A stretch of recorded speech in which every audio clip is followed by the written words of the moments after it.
because I won't.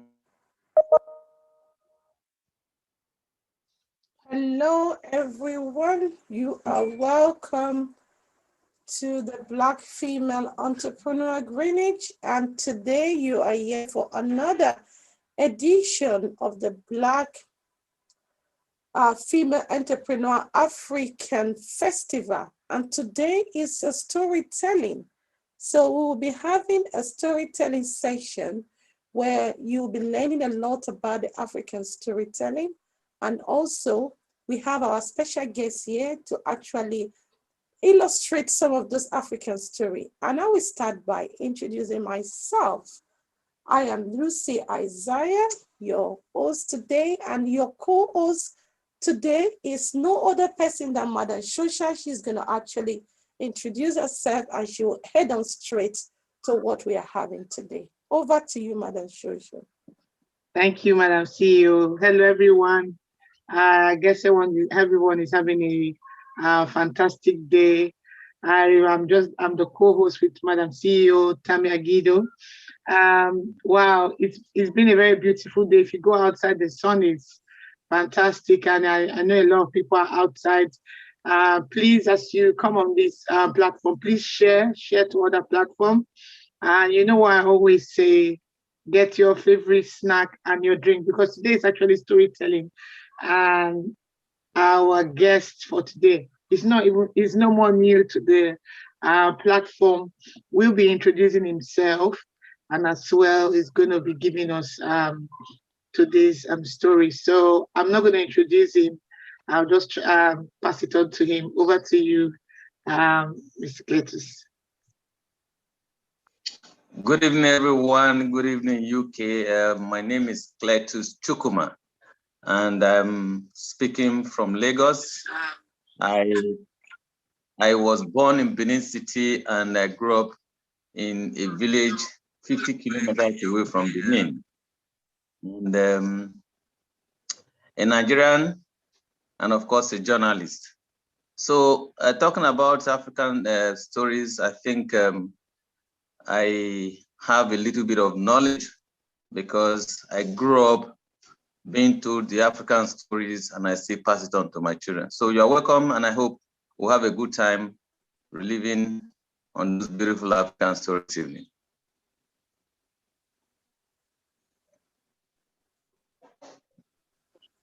Okay, Mr. Cletus. So I just want to ask you some few.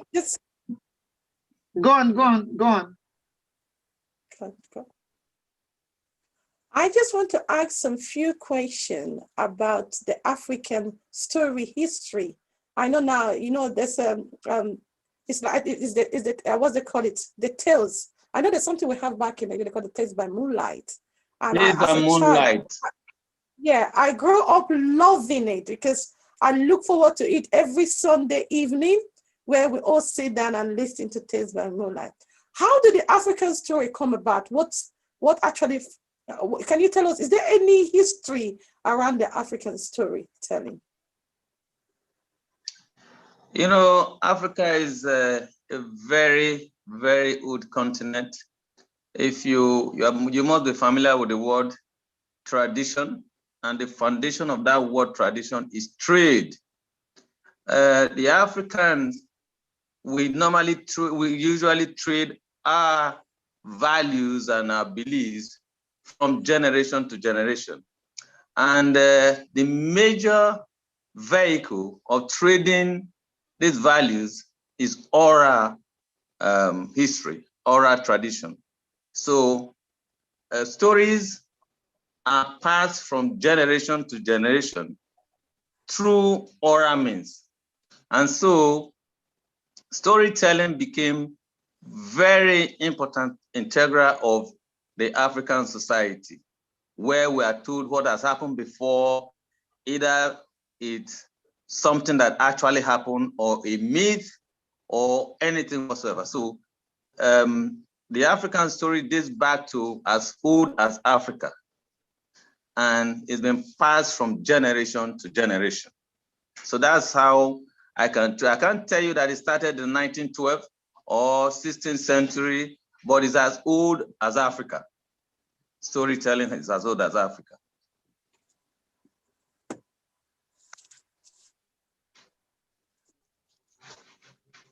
Over to you. Oh, that is interesting. So without wasting too much of your time, I don't know if Tammy has something to ask you or say before we go into the full storytelling, because I'm really ready to. It has been long. I have listened to storytelling, watching people actually saying it and sitting. I did a very long time ago as a child growing up, and I really love it. And I've listened from my grandma, also tell storytelling to me when I visit my mom in the village. And also I've listened from my own mom actually telling us story. I was singing one today when I was with Tammy. I said, Udarani swearende, Udarani swearende, Nitutu swearende, Arawararende, Omani weverende, everywhere. So these are something I so much, that is my favorite storytelling, you know. I really love that one. Yeah. So Tammy, do you have anything you want to actually? Yes, I do have something to say quickly. I want to ask, back in the days, we call folk tales, and children tend to, because one of the reasons our parents and our forefathers normally say these stories, because I think when these stories are being told, there were no books written at that time. We were not colonized at that time. Yes. But these are things that we were taught, like a life lesson. Even these African parables they write today, these are from things that we've already, stories that we told our forefathers that have been written in books. So my point is that because most of those stories, we use it in growing up, and it's a life thing that we send as legacies to our children.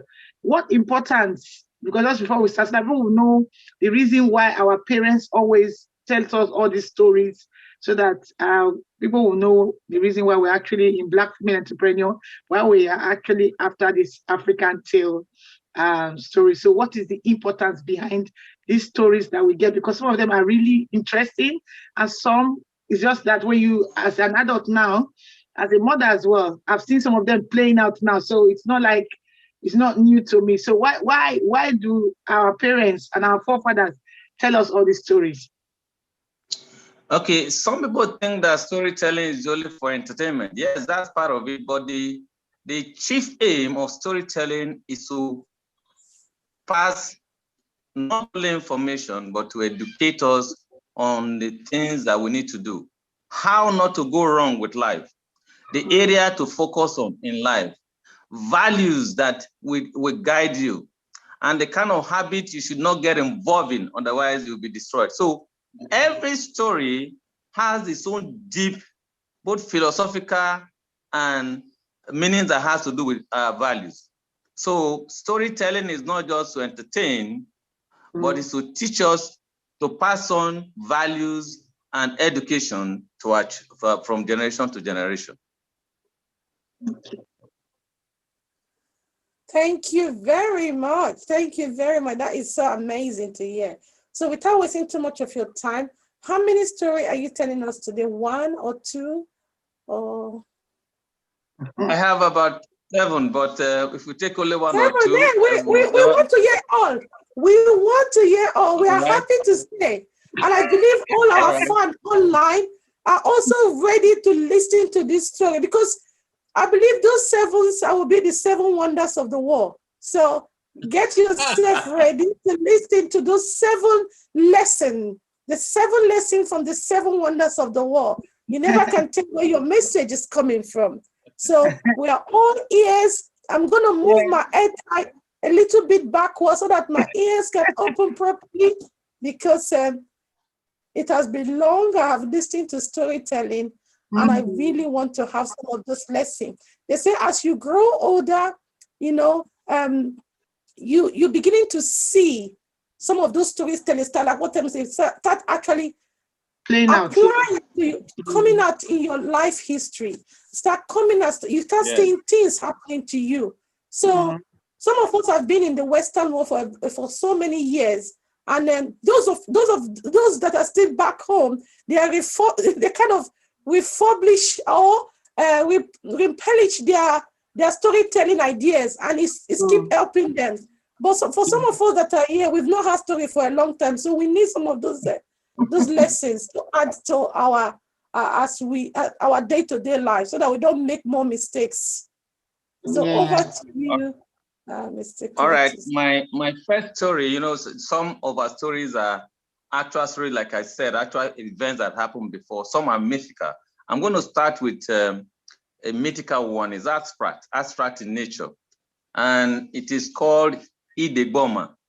Now, Idegboma name is also an abstract name. Idegboma was a little girl, the only child, but the mother and the father died mysteriously.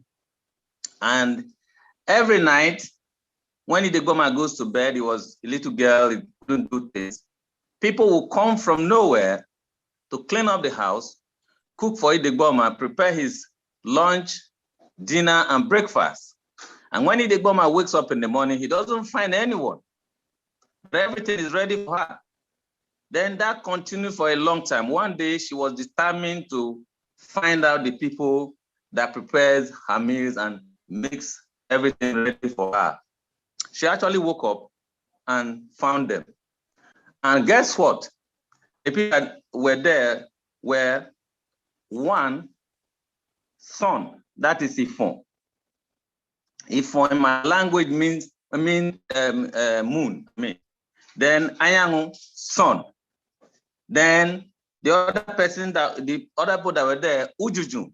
Ujuju is Verena comforta. That's the botanical name of Ujuju. Then another one is Urioma. Urioma is another spice that we use in cooking soup. Then the other element that was there was Eletu, which is rabbit, as you know it. Then Asa, the fish that you find in water. So Idegboma appeared among these people, and she watched them cook and all of that. As they were going, he said, since I don't have mother and father, since I'm an orphan, I'm going to follow you home. But they said, no, bad idea.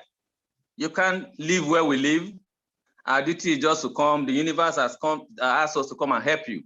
But Idegboma did not take their advice. So he followed them. Then when Ujuju and Urioma got to where they were going to go into their bush, they sang a song, which I'm going to sing in my language. Idegboma sankonya otoma, tumanje ni Idegboma sankonya otoma, tumanje ni fongwe tete la kokwo otoma, tumanje na yangu takutukuro otoma. Tumanje le tonyo la konwa otoma. Tumanje na shawo chagbo tokuro otoma. Tumanje ni Idegboma sankonya otoma. Tumanje. Then Ujuju and Urioma disappeared into the bush. Then leaving the sun, the moon, and of course the rabbit and the Asa, they moved. And then when they got to where they were going also, they sang the same song, leaving only the fish. Of course, the moon and the sun disappeared into the horizon, leaving only the Asa, and Asa was by the river. Then he sang the song again. Idegboma sankonya otoma, tumanje ni Idegboma sankonya otoma, tumanje nuju la kofia otoma, tumanje nele tonyo no la kono otoma, tumanje na shawa zagbo la kiye otoma, tumanje ni Idegboma sankonya otoma, tumanje. Asa jumped into the river. Idegboma followed suit, and Idegboma gone to the back of Asa. So when you find any fish that has a mark like that of human, you see Idegboma that's on top of that fish. That is the end of that story. Yes. So, yes.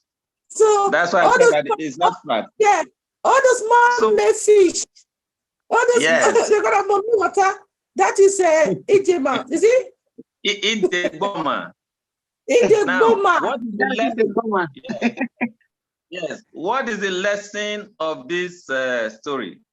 It means that the universe, God can provide for even the orphans, even the less privileged. God is the one that provides for them. Then it's saying that we should not act in ignorance. Ijegboma insisted she didn't wait until the time God appointed her to know what was happening around her. So that was why she ended up being on the back of a fish. So there is time for everything. We must be patient. That is a lesson from that story. Then I go to my second story, if you allow me. All right. It is called Ayoro. Ayoro means bead, and coral bead for that matter. In time past, in the African society, beads were revered. Beads were very, I'm not talking about this, some of these cheap beads that you find around. No. If you go to British Museum, you understand what I'm talking about. There are some artifacts that are there that are worth over 10 million pounds today. Those beads in those days, if you can find them, they are very expensive. So there's this Ugbo. Ugbo was a young man who was a suitor to a girl called Onyero. This is true life story. Then Onyero is from a not very rich family. She's not from a well-to-do family.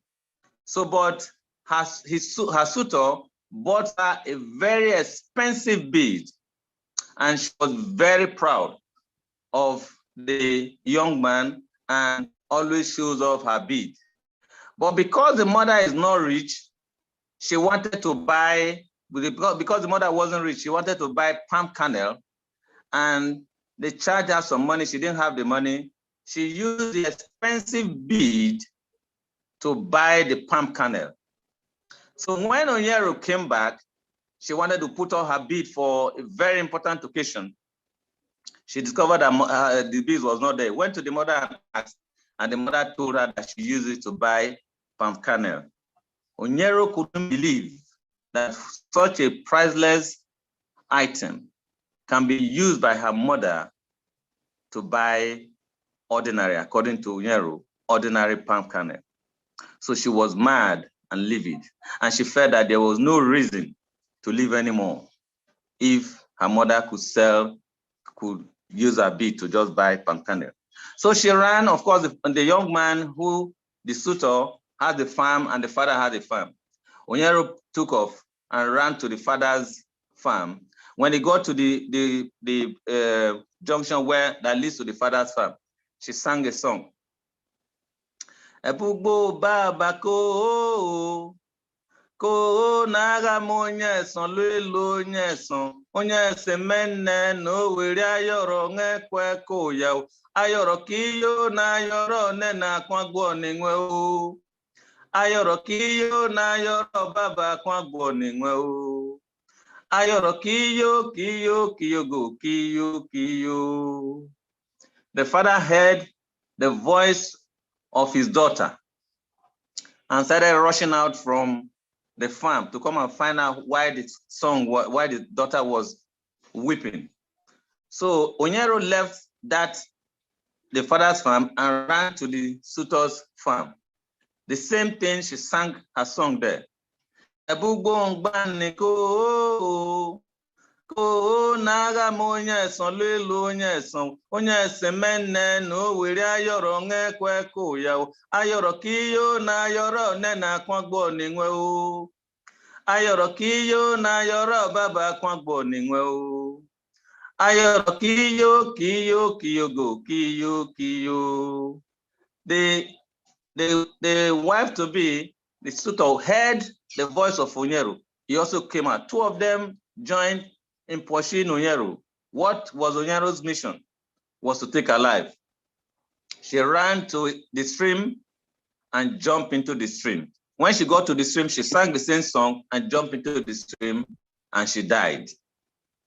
And now, very tragic end, no doubt. So what is the lesson in this story? It is on the side of Onyero, do not be hasty in making decision, because the same suitor that was able to buy that expensive bead would have been able to replace it, at least between the suitor and the father. What does he also say concerning the mother? Always consult before you use people's things to buy anything. Don't just take decision on your own. Then the mother also didn't have abundant mindset. How could you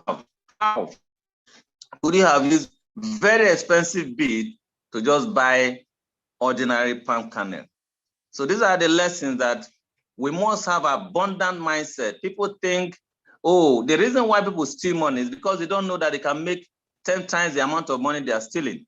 So that is a lesson for that. If I still have time, maybe we'll go to our third story.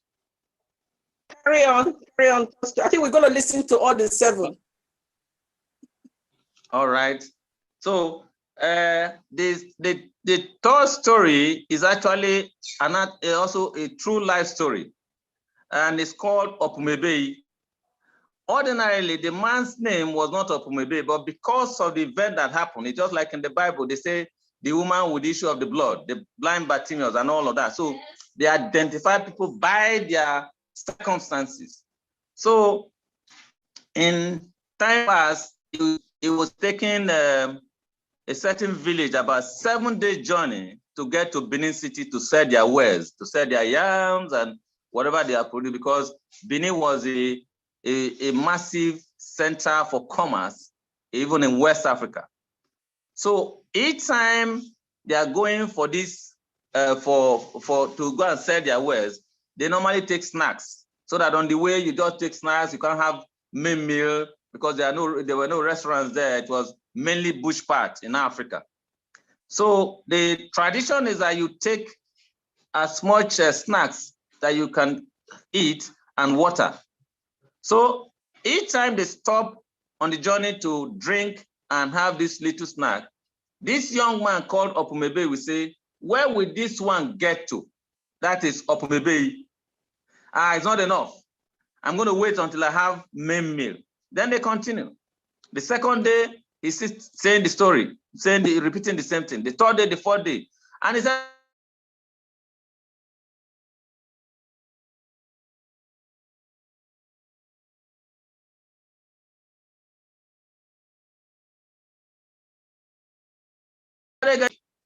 and naturally, if you don't eat, you get.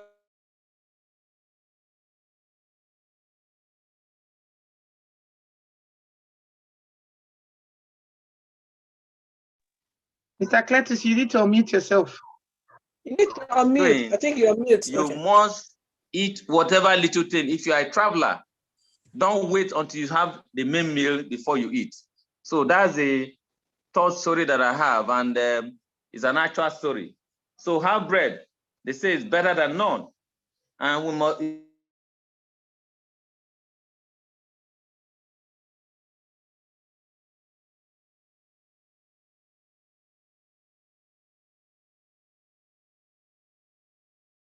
have to learn how to adjust to.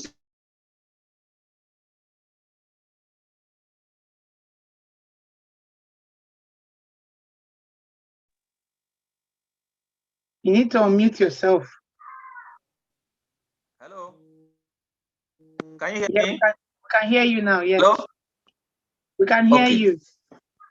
Okay. Now, the first story is about a slave girl. He was working for a very wealthy man, and it happened that they had to undertake a journey into a far village, very far from where they were. And because he's a king, they were also going to the house of a king, of another king. And like I said, the journey in those days were primarily by foot, and they started the journey. But before they started the journey, the slave girl said, Master and my master's children, please, when we get to where we're going, do not tell our host that I'm a slave. They said, no, we're not going to say that. Nobody will say that. So they set out on the journey. On their way, a heavy downpour. and they were all drenched, they were wet. So eventually they arrived in their host place, and you know that slave girls in those days, they dry their clothes because they don't have enough clothes. They dry their clothes by the fireside. So every other person took their wares to the right place where they dry it, but this slave girl took it to the fireside. And the king came out and said, "Who did this like a slave?" So you remember that she appealed that they should not tell everyone that she's a slave, but her action now gave her out as a slave. So what's the lesson here? The lesson is that you must watch your habit, because habits they regulate tendencies and they are hard to give up. So the little slave girl, the habit of drying her clothes by the fireside, portrayed her and gave her out as a slave. Nobody called her a slave. So your mental attitude defines who you are. Your self-esteem and your self-concept also is very important. And if you have poor self-concept, you can never move forward in life. You are a book that people read. So the slave girl, nobody told anyone that she's a slave, but she was the one by her actions and her attitude. That's my first story. Then the fifth one, the baby eagle and the owl. These I like very well. You know, the eagle is a very beautiful bird. If the eagle meets another bird in the sky, it must be an eagle, because there is no other bird that can fly up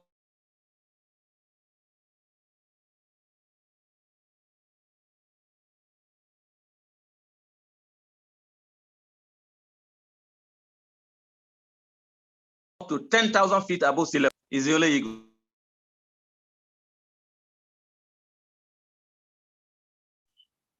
Mr. Cletus, you are muted. You are muted, sir. You are muted. And went and picked. No, he went to the owl. And hello, Mr. Cletus. Please, sir. Hello. This particular story is very interesting. Go back to where you said the eagle does not share the any bird you see up on the sky. Must be an eagle, because we lost you in the network. So please recap a little, please. Okay, I said that the eagles is a very special bird.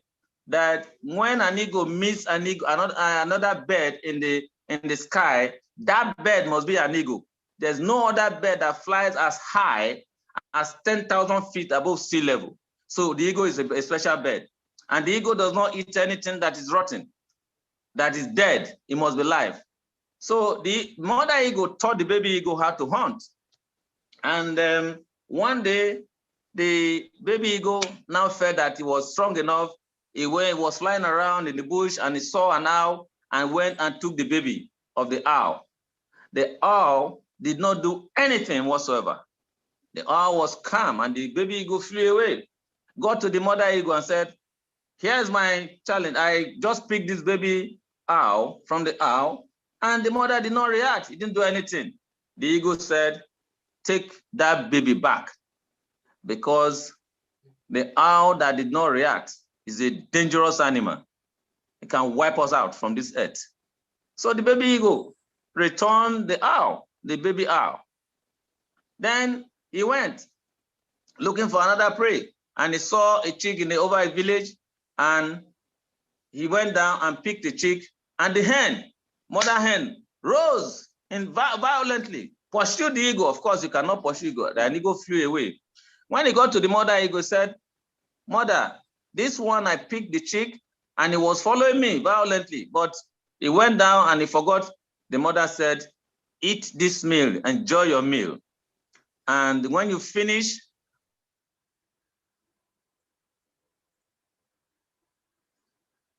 Oh, we need to hear this one. go there." Did you hear me? No, we didn't hear you. When you said the mother said she eats the meal, Start from Okay. there. Yeah. Yes, Now, mother eagle said to the baby eagle, enjoy your meal, because the mother hen that was reacting violently cannot do much. That people who talk too much can't act much. People who make a lot of noise are just noisemakers. So keep going there and you'll be enjoying your meal. Now, what is the moral lesson of that story? Because this is true about life. We must not be quick to react. The best approach to life is to pause when we have anything and before you move forward. Now, those who are violent, they never achieve anything. Check out violent people all over the world. They die before they are 40. If you're an armed robber, you are not likely to hit 40. So the mother hen actually was violent. It's like, oh, let me, and that's it. He can't even fly beyond 2 feet. And that is the end of his reaction. But violent people, they are never taken seriously. If you have someone who doesn't have self-control in your office, in your family, you don't respect them. So that's why the moral lesson is that we must have self-control. We must watch situation. Don't just react until you know what is happening. They are probably saying, oh, this dangerous bird, where did you come from? Okay, I'm going to plan next time. I'm not sure the owl will be able to compete with the eagle. But next time I'm going to watch out so that the eagle will not be able to eat my baby. So when you are quiet, you tend to plan better and execute better. So that is the moral lesson of the baby eagle and the owl. That Then, is amazing. I like this one. Then the sixth story is about the tortoise and his 6 friends. You know, the African folklores and stories. I don't know if you can tell any story without talking about the tortoise. So the tortoise and his friends went visiting, and there were 7 people. So the tortoise made them 7. He had 6 friends, and they went. And when they got to their post, he presented them with walnut. Walnut, for people who know walnut, it has a seed, and we boil it in our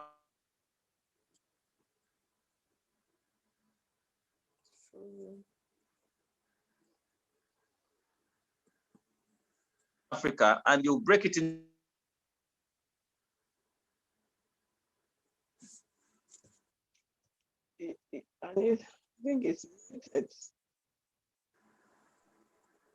I think he's there, but he just touched his camera. Okay. Oh, sorry about that.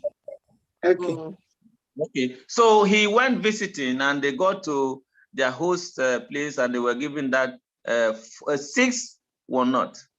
And they were trying to see, because there were 7, how are they going to share it? The tortoise now said, oh, don't bother, don't bother.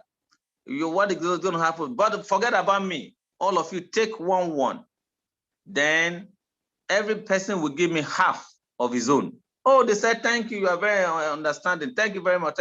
So they opened their walnut, and everyone gave the tortoise half each. At the end of the day, the tortoise ate 3, and everyone ate only half.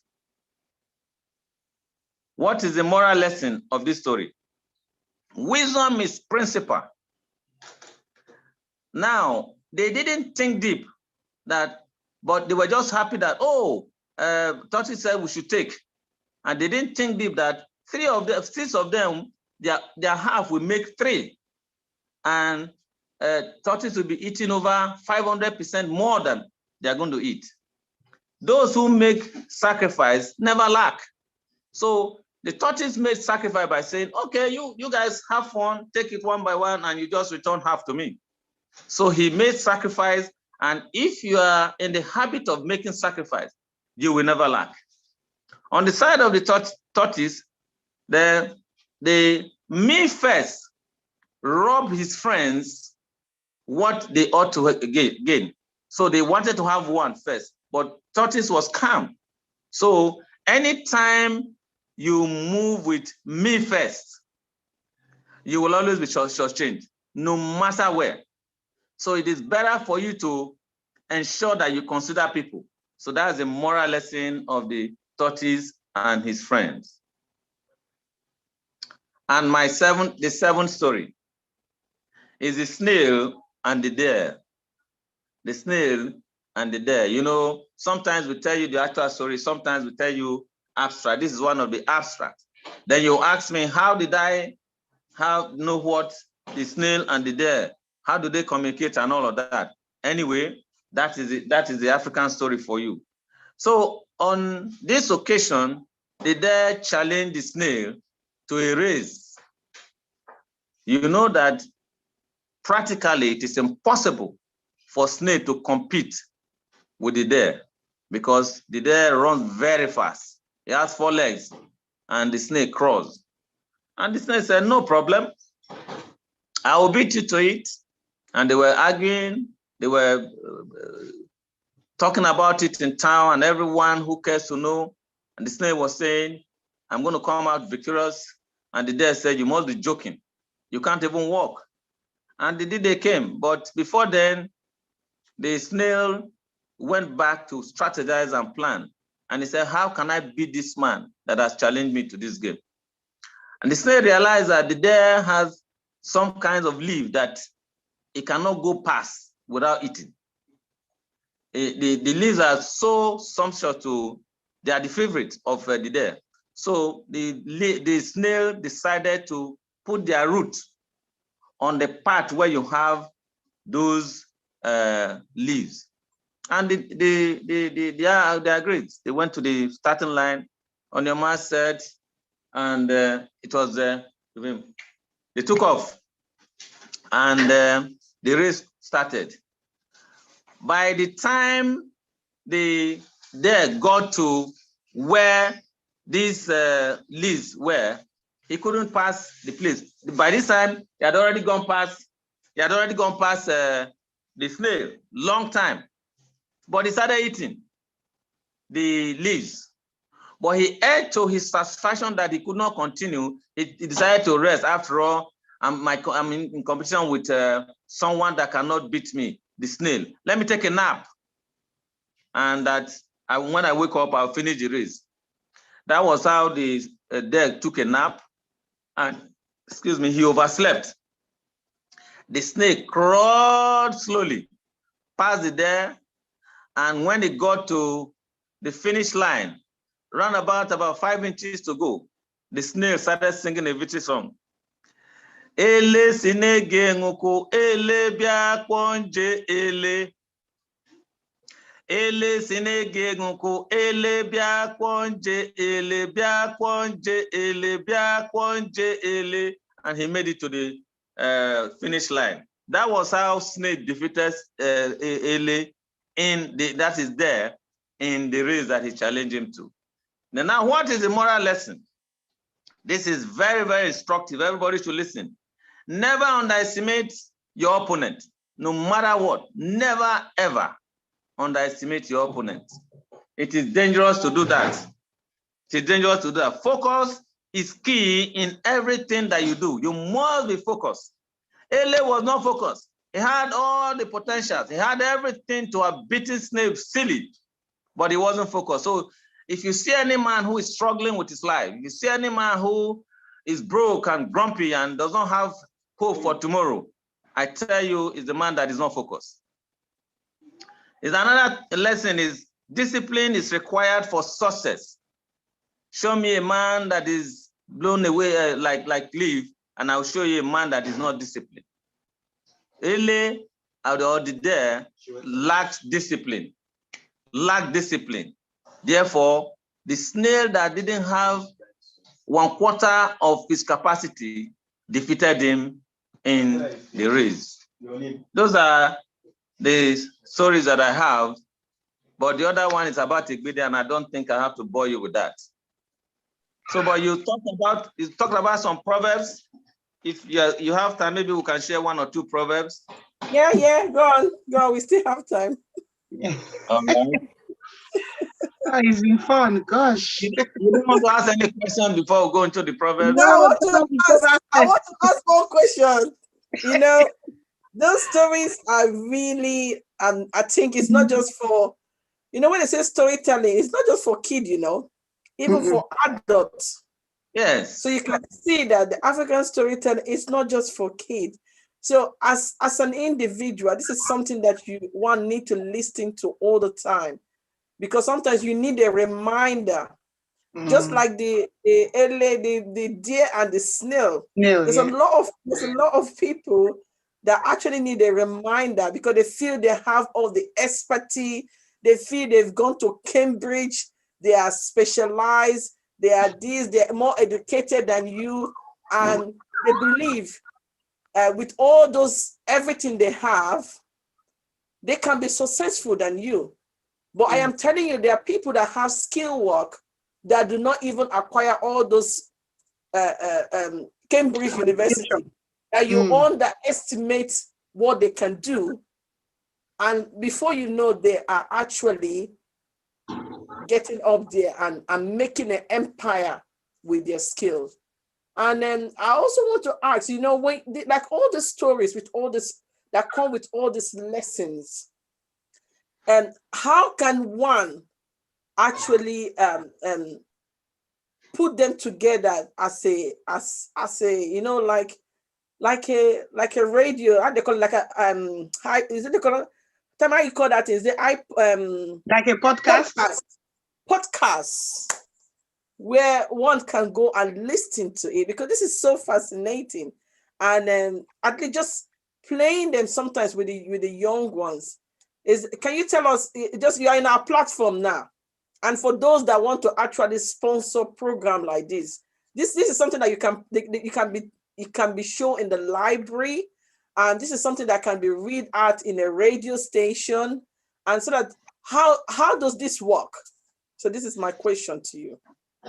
Well, very good question. This is where you have to blame all of us, most of us back here in Africa, and some of you that are in the diaspora. The major challenge of the African is that we don't put, we are very weak in record keeping. Why is the Greeks, why are they great today? Because they're able to put things together. Some people will tell you that you don't have philosophers in Africa.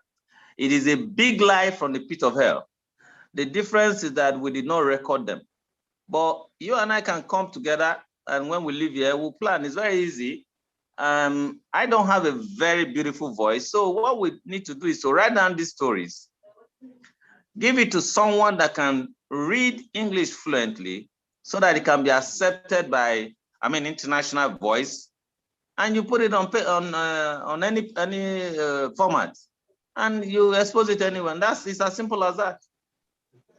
Yeah, what about the song? Because I love the, yeah. When I say it's simple, it's not easy. It is simple, but it's not easy. Why is it not easy? The process of putting it together, the process of writing the script, the process of going to the studio, and the process of putting it into a format and putting it on there, we don't just seem to be able to follow from the beginning to the end. Either we were saying that we don't have the budget, or we don't have the time, or we keep giving excuses.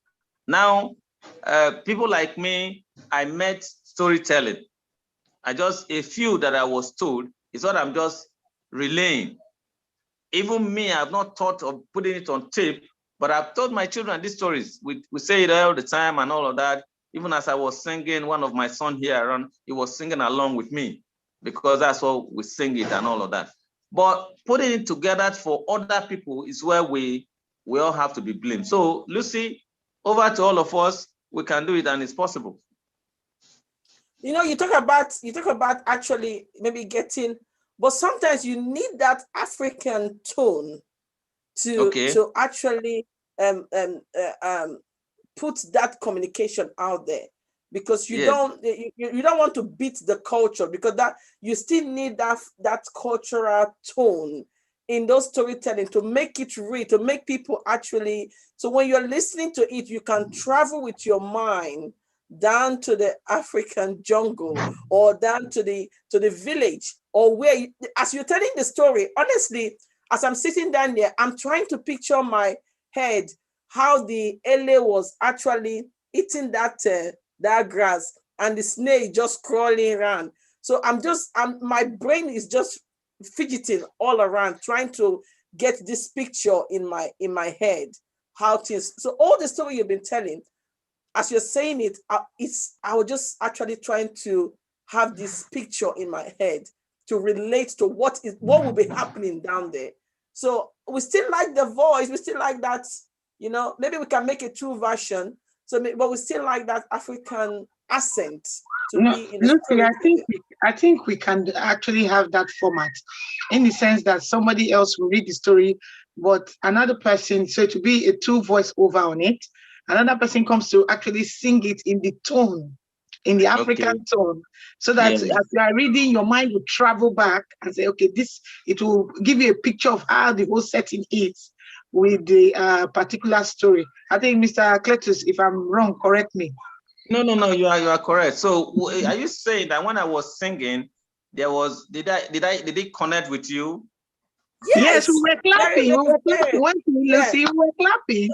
Yeah, I was really connected. There's another one that I know. I was thinking, when you tell the owl one, the one that my mom has told me where the owl said, is it the owl that said to the chicken, what your mother has told me, my mom has also told me. When my mom told me that story, that is it the owl and the chicken are friends. Then when the owl was hungry, the owl run home and say, Mommy, I'm hungry. Then the mom said to him, what were you doing? He said, I was playing with chicken. He said, you don't know that chicken is food? Why do you come back home? There are so many of them. So many of them. One. Yes. So I think we need to, maybe during the Black History Month, because Black History Month is around the corner now. So we will see what we can do with this storytelling. Maybe we'll put it in like a podcast or something that we can put in where people can go to our website and play and listen. So we'll put a capture storytelling. Then we can put it in a audio, and people can go there, play it, and listen to those stories. So we will title it a Black History Month African Tale. So people can actually click on it and just listen to this beautiful. You heard it here first. You heard it on our platform first. Yeah. No copyright. First. So continue. Mr. Cletus, can we get the proverbs now? Okay. One of let me show maybe one or two or three. I don't know. I have so many, but let me just share this one. Say, they were say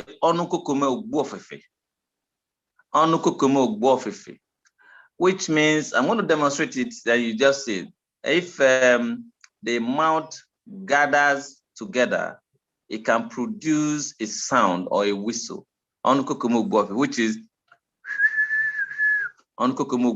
now the meaning is beyond your mouth coming together. It means the principle of interdependence. It means that you have to come together to achieve any meaningful thing. It means togetherness. When the leaves come together, it will produce a beautiful sound. That is the position. That's the principle of togetherness, working together, and the principle of interdependence. So when you hear, and these were philosophers in those days, and they use it to solve a lot of problems. If a husband and a wife are fond of quarreling, and the case is brought to the village square, the Okwaruku's palace, and they notice that this couple has been quarreling. That's one of the adage. That's one of the proverbs they tell them, that the reason why people are not doing well, why you are not going forward, is because you are not working together. Immediately that is said to a couple who has not been cooperating, the message will be very clear, and they'll go home and they'll make amends, and quarrel will reduce, or they will not quarrel again. And this also applied to community, is it? This exactly. also applied to so that, let me put it this way: say the mouth that squeezes together can blow a whistle, is it? The mouth that are able to Good. Squeeze And together. now, let me say something. Sorry, Lucy. Anytime we have our adage in our language, if you try to make it to say the literal meaning in English language, you kill it. Yeah. I try to do it, it doesn't work. Doesn't work. It doesn't. So can you pronounce it again? Onofefe Ogbolife. Onokokome Ogbofefe. Oh, Onokokome Ogbofefe. Yes. That means So Onokokome Ogbofefe. yes. Onokokome Ogbofefe. So Okay. if you try to translate it to English, you kill the meaning. You kill the deep philosophical meaning that it has. You know, and this is the challenge of the African, because your level of development is tied to your first tongue. And when our children don't speak our first tongue, it becomes so difficult to be able to invent things, because if you read Chinua Achebe or Wole Soyinka, the reason why they are great writers, they seem to be great writers, is that they understand their language. And so they express themselves in their language, and they express themselves in the thought process of their language, and it becomes unique to the world. But how can you want to write English and you'll be better than the British boy? Where? How? But if you express English in your own language, it becomes unique. And that goes back to the Afrobeat. You can see when our musicians start singing in pidgin in their own mother tongue, it's very natural. It become natural. It become the super, and everyone can dance to it. If you don't understand it, you can actually dance to it.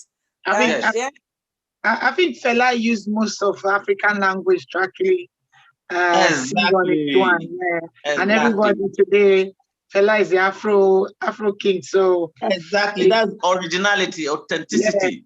Yes.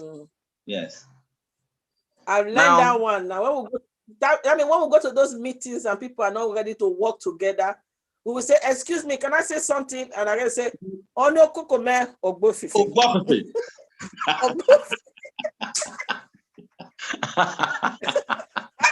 Because there's sometimes when we go to meeting, people don't want to do things together. Everybody want to go different way, and it's very unproductive. So I say, "Host, can I say something?" He said, "Go on, Lucy." I said, "Onokokome Ogbofefe." Go ahead, my daughter. Yes, say it.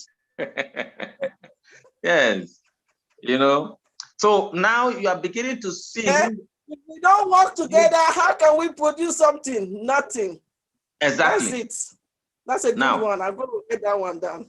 Yeah. Then another one, Ebonai Mogwo. Ebonai Mogwo. Let me try and explain it in English, which I'm sure it will lose its meaning again. Now, Ogwo is rat. Ebonai is 2 families. Ebon is family. 9 is 2. So 2 families gave birth to rat. Now that is to say, the mother from a different family and the father from a different family own the rat. Now, you can't take it literally like that also. That proverb is talking about again, the principle, you know, before the white man came, the black man symbol was togetherness. You cannot take it away. The society working together, and I see there. That's why when you guys in Britain now, you are beginning to learn how to live independent life. You lock up your house, and everybody's in your house and all of that. But back in Africa, in the villages, you don't lock up anywhere. People just walk into your house and all of that. So that Ebonai Mogwo. So which means the principle of also interdependence. It goes beyond the families giving birth to a child or the Ogwo. There are even diversity in it, Ebonai Mogwo, which means it is not only one family that can produce a child, and it is true.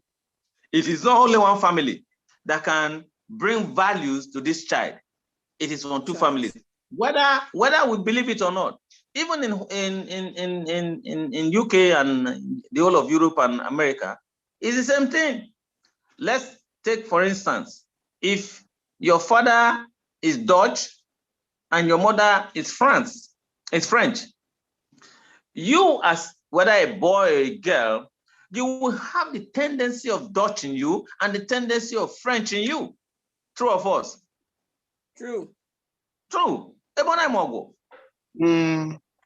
I totally agree with that, because that's why I say it take a whole village to raise a child. And this is exactly what we are seeing today in our community, where we see our young people, they are all over the places, knife crime, gun crime. So it's just really sad. And everyone is just going their own way. No one is paying attention. I want to say, in the African community, it's a community. It's not like, say, one is doing one. We all come together. Togetherness, yeah. It's a spirit of togetherness. Like what you say, you don't need somebody. I remember going back home. Nobody tell you they are coming to the house. No appointments.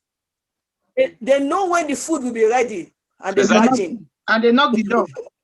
And they knock the door. And you must open the door, no matter how small the food is. And I remember playing then, you go to the 3rd street. As you're playing on the 3rd street, if you do anything nonsense there, the people that live in the 3rd street know you and they know your parents. Yes. From here, they will drag your ear to the 2nd street, to the 4th street, to the house. You understand? So, but now you see this, and this is why we have a lot of difficulties, because we are not our brother's keeper anymore. We lose that community value, that community ethos. I agree with you. That togetherness in building. Your next door neighbor is there, is elderly. You're not even showing. Some people live in a house, they don't even say good morning. And some, they will see you even. They will say they don't know you. They never see you. And this is your neighbor. This is your neighbor. Of course. They will not greet you. They will not say hello. They will just pass you. That's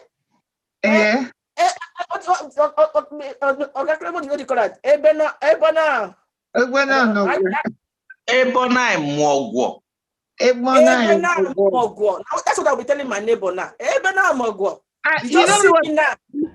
can't even say hello. Lucy, just to add to what you said, Lucy, you know, back in the days, like you said, 3 streets, our mothers those days, if they find the tendency that their children are tending to steal, they go to all these shops in the streets and tell them, if you see this child, don't say anything to them. And you will not see the child. I think back in the days, olden days, the way Nigeria used to use Toro, the child will hold the money like that because they are not allowed to spend the money, because the whole shop is going to say you're not allowed to. The money will be on the child's hand going around. Not like now, you see young children just going to shop. Don't touch it, they'll just go to shop and be buying things. So I think Uncle Cletus, well done. I really enjoyed today's. Yeah, I think we need to go back to that community looking after each other. You know, there's a child, you see people on even people destroying property. Yes. You see some people on the street, they are breaking down the bus stop, they are hitting they are tearing down the wallpaper in the estate, they are weighing and pulling. Why would you do this to where you live? Why would you do that? The reason is very simple. You Westerners say that Africa is primitive. Now you come with the principle of, oh, as long as the child is happy, let him do whatever he wants to do. Now, everything, like I was talking about children pulling down things and all of that, they even insult their teacher, they said it's okay and all of that. No, African society, no. And the other society that is ahead of Africa in this is Japan. Japan is an advanced society, but they are not as, let me use the word, I hope I will not be accused. They are not as lackadaisical as the West. you know, this Europe and America, where you allow anything to go. And that is a very dangerous trend. It's gonna, and it has come to Africa. We have copied Europe. Now our children act anyhow. They don't respect elders anymore. Yes, I'm telling you, it's happening all over. In Lagos, everybody is acting as if you are in Europe. And so that's a dangerous trend. But we need to go back.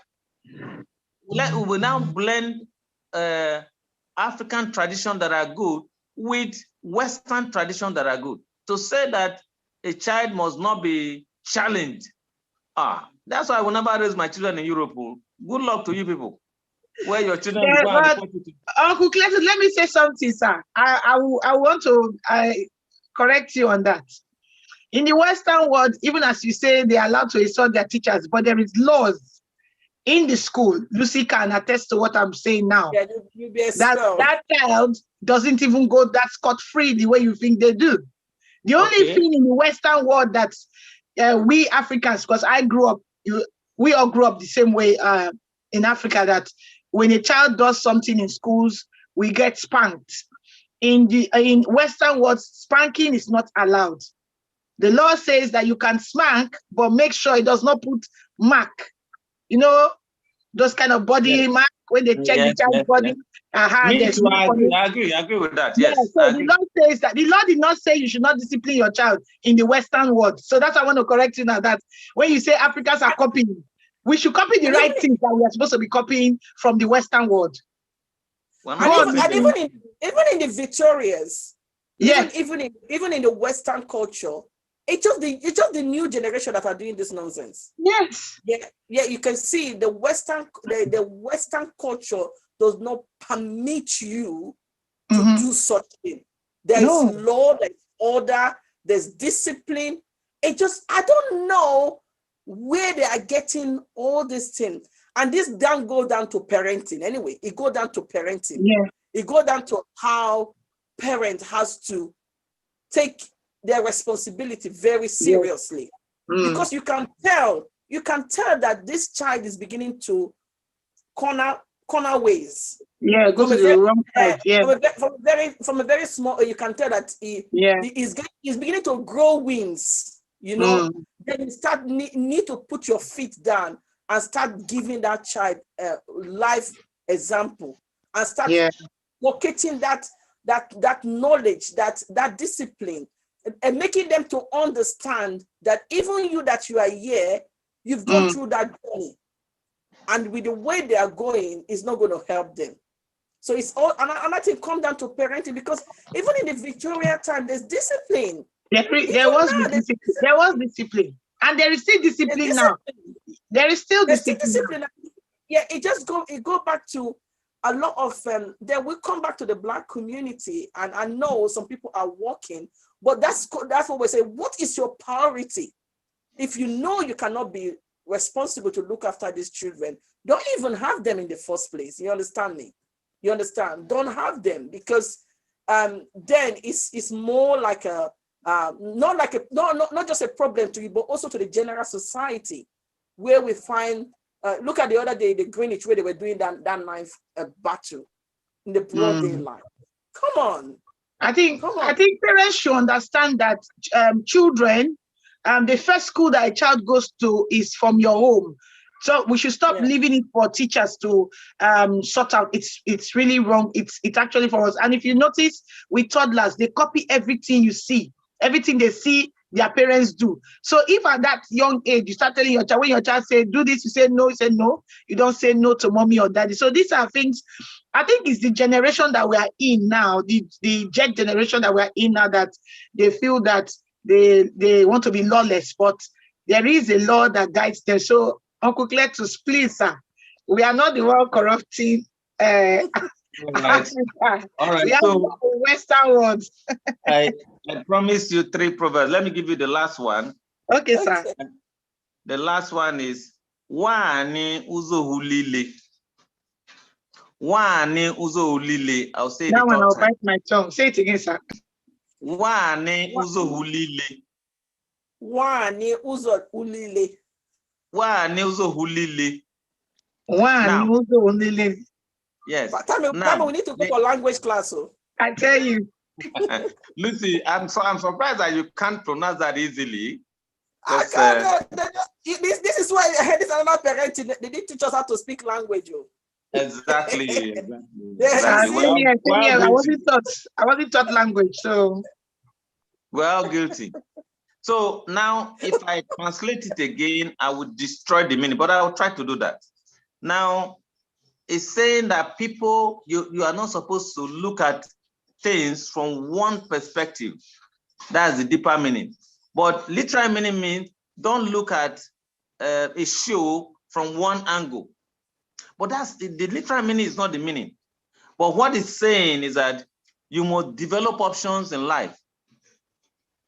That's the meaning, that's the true meaning of Nwanyuzulili. In other words, you don't look at things from your perspective only, because the person on the other side may not be seeing what you are seeing. So that's why I was telling you that the people will always write that Africans don't have philosophers and all of that.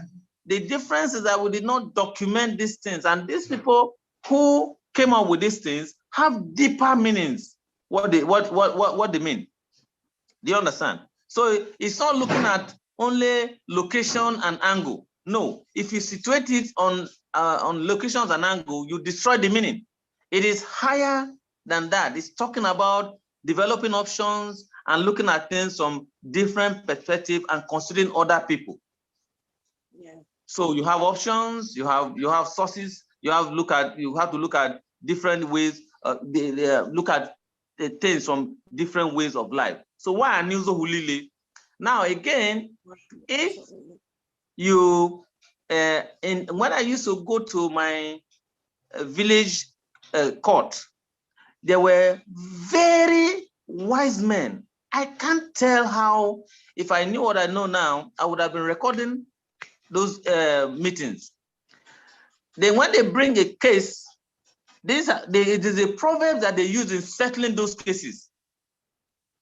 So if a man had come to explain the difficulties he's having in maybe in an area where he's farming, he's not been doing well and all of that, and after he must have explained everything, maybe he's suspecting that somebody is after his life or a witch is affecting him, the wise men will go around the whole issues and end up with Nwanyuzulili, which means you are going to only one location.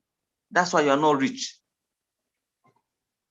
You know, so it goes on with like an holistic approach. Yes, exactly. So Nwanyuzulili. And that helps you, because when you are leaving the Diokpa's place, you already in your mind, you have in your mind that you have to try other options. And for almost all the time, you have results. You know, so if you find someone who is doing the same thing again and again and again and again without result, you tell the person, Nwanyuzulili, you better wake up. Take holistic approach. We always say it anyway. Take it an holistic approach. We always say, look at it from every corner, not from your own angle. I know there's sometimes there's some people that think they are Cambridge people. They know everything. They know they are the brainstormer. When they come there, they analyze, they put it on the table.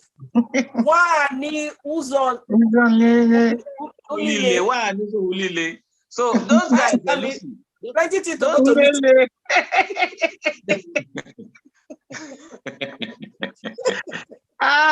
Uncle Cletus, I think we need to come back again. We need more. So that's that for this evening. We need to invite Uncle Cletus to some of those our meetings too. So you can give them this word of wisdom. The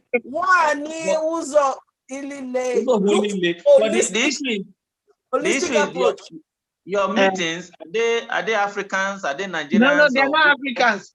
Everybody.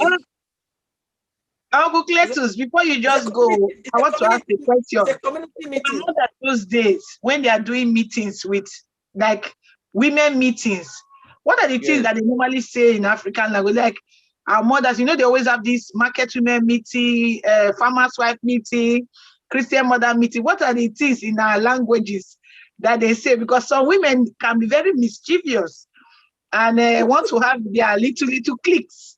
So when things like that, they're having their little gangs. How do you tell them to stop it in their women and in women's meeting in the community? How do you say it? Because a lot of people are opening their ears to you, and I'm one of them. So please tell us. Well, I may not have the answer because women are women and men are men. However, yes, it's true. Yes. However, we have several types of women in the village. We have women who are exceptionally intelligent. So you go to when they appear in meetings, they bring value to meetings. So you can expect for those women, these parables are the things that those women will be releasing. Ah. Yes, yes, they use them. Oh, the women are also vast in parables. Then there are women who are just gossips. They come to make trouble. They gossip only husbands and wives and people who are cheating and people who are stealing. So they are there also in that meeting in the villages. Then there are women who are troublemakers. When they arrive, trouble will come. Yes. Yes, I'm telling you, when they arrive, there will be trouble. They'll fight women in a day. All in the village. Yes. You know, then there are women who are the hormones and the witch doctors. And the hormones have their own rules. You don't talk to an hormone anyhow. They are seen as the noble. They give you one course. Yes. So these women, I can't tell you the kind of things that they will say. You said it already. You have said it already. You have broken it down. You know, so there are also some women who come to show their beauty. They know that they are beautiful, so they flaunt it. They may not say anything. Anything you say, he's just trying to attract attention to him. Just want you to see her beauty, that she's well dressed. You women understand what I'm talking about. We are laughing. And other women who are not as beautiful as she is, they will look at her and say, "Mede, that's all you've been." You know? They say, what did they do? I know you there, yeah? Because she's not as beautiful as that one. So you have to say, at the end of the day, it's those ones that are very intelligent who will live above the beauty, live above the gossip, live above the quarrelsomeness and all of that. They are there for women to have their meetings and they go back and all. So those ones will moderate everyone. After you need all these women to add color. Yes. So you can see that. Yeah, you can say that back in the olden days, it has not changed. Back in the olden days, what they are doing now, they are doing back in the olden days. So it doesn't really change. It's there. The only difference is that you are now wearing glasses. Our mothers did not wear glasses. True, I agree. You will wear fine shoes. They were not wearing fine shoes in those days. They were barefooted. But the basic mental nature of human beings is still there. It's still there. So you talk about the wise one, like now. So coming back to there's a lot of African community now in the diaspora. How important were these wise ones to the community? Like when you go to the elders, you go to the people that analyze and they look at things. They help you look at things. And for instance, now people like now a lot of us back here, our mom are not here, our fathers are not here. We don't have uncle, we don't have auntie. We just stay. When the child is misbehaving, or you're having problem in your marriage, or you're having challenges in life, or you're having problem with financial problem, which is actually impacting on your life, or something is actually worrying you. Back home there, you have people you go and tell. And like you said, the wise one, they will analyze those things. And even though they don't give you money, the word of wisdom that they will give you, it will help you to go and think. But here, we don't have that. So How do you think, we are asking for your advice now. How do you think we can start formalizing something like this so that it can help us to strive here? Because I can see that a lot of failure, a lot of things that, because you say, when you live outside your cultural, that is your culture, it actually affects some of the things you do, because you are not living in a, it's like how would I put it? Asking a snail to go and have a beetle shell, you know. So we're moving from from Africa to here. We're actually living in a different shell. So those things that actually constitute, that help us to grow day to day. It's not everything you have. They says money cannot buy everything. Yes. So those words of wisdom, no matter the amount of pound you have, you understand, you can't buy that. So what is your advice in us actually constituting that, so that it can help some of us to reduce challenges we have? Before I break down that your question, beautiful question, before I answer it, let me just give you a background. In the African society back then, even before your grandmother, there were no pressures of life as much as we have them. I'm going to give you examples. They were not buying Rolls-Royce cars. They were not aspiring to become managing directors of corporations. They were not going to universities and all of that. They were used to a very beautiful, unadulterated life in the village. And the aspiration was just go to farm, have a large farm, have so many children, come back home, tell stories, enjoy your palm wine and whatever, have ceremonies, and life is gone. So they were not buying tickets to travel to America. They were not looking for holidays and things like that. So, and there was camaraderie and people were working together and they were like a family and all. So pressures were not much.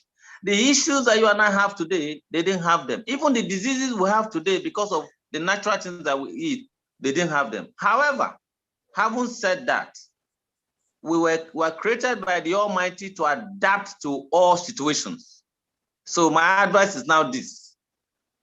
In some of the books that I read, I saw a formula for success, a formula for you to attain your life potentials, because that's the ultimate. And that formula is very easy. It is called IA plus. Are you putting it down? If you can put it down. Yes. IA plus A T AA times MA equals human potential HP. Now I'm going to explain it. IA means the attributes that you came with. That is inborn attributes. That's IA. You plus it plus acquired attributes. That's your education. That's your knowledge. That's your skill. That's everything you acquire. Times mental attitude equals to human potential. Now, that mental attitude is very important. Your acquired attributes, your inborn attributes, your acquired attributes are important, but they're not as important as your mental attributes. Now, your mental attitude. If your mental attitude is right, no matter the society you find yourself, you'll succeed. So no matter how complex Britain will be, no matter how complex Europe will be, no matter how complex Africa will be, what is your self-control? What is your mental attitude? How do you react to events? How do you react to that you have to pay your child school fees? How do you react to the fact that you don't have money? Are you money-centered, or you are husband-centered or wife-centered, or you are beauty-centered? If your center is not God, you will buckle under all these pressures. So whether you're an African or you are Asian, watch anyone who is able to adapt. Is their mental attitude is intact.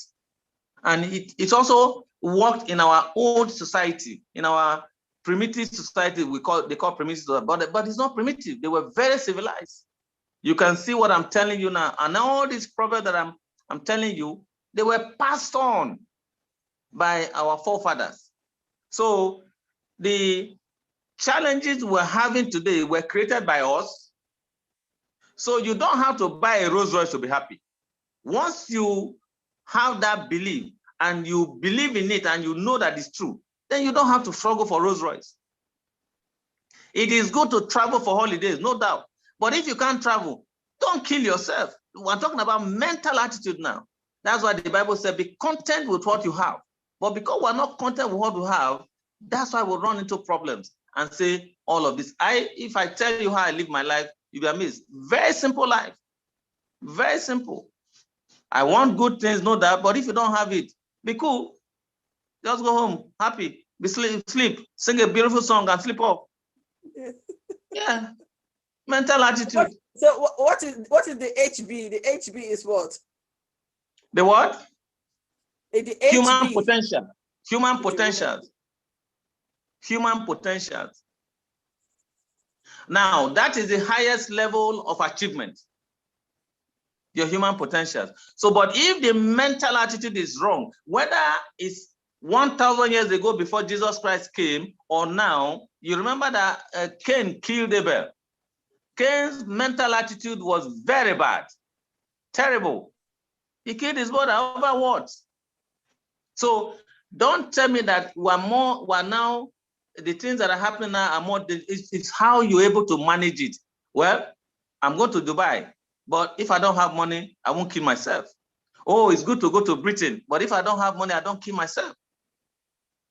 But because we insist, or somebody is married to a beautiful woman, you think that your woman is not beautiful anymore. You didn't take care of her, that's why she's not looking beautiful. Yes, all women are beautiful. All.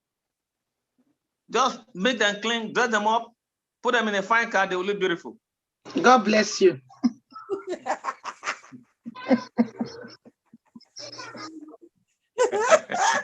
Thank you very much, Mr. Clayton. Yes. This has been more than a fruitful talk and a storytelling. So you know what? We're going to conclude. That is it. I've kept this. I'm going to write this one on one of my board line. Your inborn attribute. Your inborn attribute plus your acquired attribute. Your acquired attribute.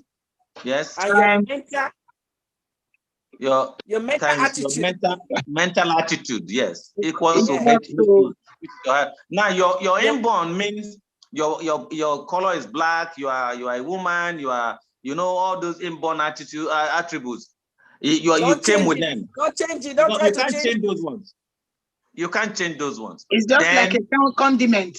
Mm-hmm. Yes. Mm-hmm. Yes. Then plus what you acquire, you have a certificate, you have this skill, you have that, all the things that you acquired.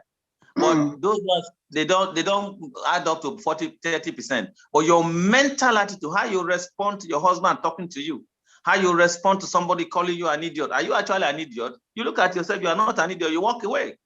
That's it. Correct. Yes. But if you are truly an idiot, when they say you are an idiot, you get angry like the mother hen. And nobody will respect you because you're always fighting. Yes. Then an ego will look at you and say, go back there and be tormenting him because he can't do anything. And you remember the the end is backing, and then he won't do anything. They will still go back. Ego will go back. Act like the owl, and everybody will respect you. Talk less. Yeah. Oh wow, this one is more than the folktale we had. Very, very educating. That is so true. That is so true. This is amazing. And like the final say is your mental attitude. So anywhere you find yourself, you need to learn to adapt to your own level of what you have. You adapt to the situation, yes. And be content. Yes. Don't be hating things that you do. Don't do more than yourself. Yes. If they say you are not intelligent today, pick up books, read books, develop yourself, come back about one or 2 months, start speaking like an intelligent person, they will respect you. Correct. Exactly. You are who you are, your content inside you. So they come and they say you're an African woman. What do you know? You say, what did he just say? What did I know? All right. What do you want me to say? Then you start teaching them. That's it. But that you're an African does not negate the fact that you are an intelligent woman. Let them say whatever they have to say. They have the right to say what they have to say. But you prove yourself who you are. That you are beautiful. And also patience is the key. To be patient is another one. Yes, you have to be patient in everything. Be patient with your husband, be patient with your children, be patient with your wife, be patient with the society, be patient. Even People in your will always community. be funny. People will always be funny. People will always be funny. Don't look for people will always be funny. Just like I want to say this, I hope people will not get angry. If you are women, men will always ask for sex. So when they ask for sex, you know how to deal with that. Yes, men ask for sex. Don't look at me like that. They do. So how do you handle them? Handle them well. Don't get angry. Yeah, don't get. If you get angry, it means you don't have your power. Say no, I'm not interested. Just be polite and be firm. Self-control for young ladies. Exactly. I hear that. Mental attitude. All right, lady. Thank you, Mr. Cletus. Thank you. This has been amazing. Oh, wow. This is really nice. It has been full on. So, guys, Mr. Cletus will be coming back, but then to be on the Instagram, because Facebook, you guys always have been everything. We need to give some things to the Instagram fan.